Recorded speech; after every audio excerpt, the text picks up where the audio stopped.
This short film will be produced in the style of a documentary, focusing predominantly on the Black Lives Matter movement, which transpired globally in June 2020.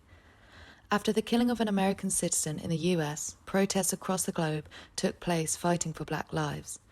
These protests ensured the notion that racism across the globe is still a polarizing issue. The Black Lives Matter protests have paved the way for many counter-protests and debates within society about all lives matter. These ideologies that counter-protest follow, many people believe to be racist. Therefore, this documentary aims to draw attention to the thoughts and opinions of society and see if there is any preconceived racial bias. Bowling and Phillips argue that the overrepresentation of black minority ethnic groups within the criminal justice system should be understood through the lens of colonialism and imperialism. During the BLM protests, it came to light that colonial history was not portrayed within institutions in the UK, and the fight for this became symbolic after the Edward Colston statue was pulled down during the protests in Bristol. I plan to investigate whether people's views on the Black Lives Matter protests have deepened racism within society. To understand this more thoroughly, I will ask people what their thoughts are on the toppling of the Colston statue. This will give a wider image on society's understanding of colonial history and the effects that this has had on racism today. Referring to critical race theory throughout the documentary will aid to capture how institutions within society are inherently racist, thus producing the ideologies behind the BLM movement. In the UK today, black people face many inequalities within institutions. For example, black people living in Bristol are 4 times more likely to be unemployed than a white person.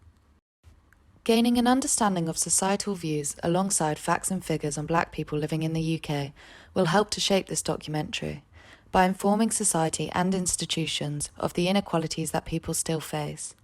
The aim of this documentary is to bring awareness that there is a continuing problem which needs to and can be changed. I will conduct informal, semi-structured interviews to inform my documentary. Using a semi-structured interview will allow a structure of questions to be followed. However, it also permits the participant to go into more depth about their feelings and experiences surrounding the BLM movement. The interviews will include a wide range of participants, whom are of different ages, which will be in the age group between 20 to 85 years old. Establishing a wide representation of people will help to understand whether there is a difference based on age and different generational opinions. Although this documentary is focused primarily on the protests in Bristol, I will conduct interviews across the UK, including participants from the southwest, south and north of England. Introducing the idea of location and both urban and rural settings will help assist in understanding whether this may have an effect on how different communities view the BLM protest. The format and style of my documentary has been inspired by both Stacey Dooley and Louis Theroux. The informality of their documentaries allows the interviewee to feel comfortable. Therefore, a more in-depth response from the participant is gained, portraying more emotion and information throughout my documentary. The use of both photographs and videos which were taken on a smartphone will be shown throughout the documentary to give an overview of what the protest consisted of and the passion which drove thousands of people to participate. A voiceover will be played whilst the photographs are shown, giving a summary of what sparked the movement and why things in society need to change. The recorded interviews will be spaced throughout the documentary, in between both the videos and photographs taken at the protest.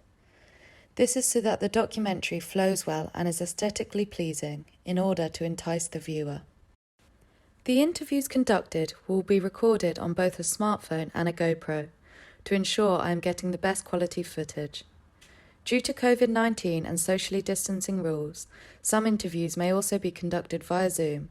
Therefore, it will be in the format of a remote online interview. The positioning of the camera will also need to be taken into account. The interviewee will be placed next to the camera in an up-close shot.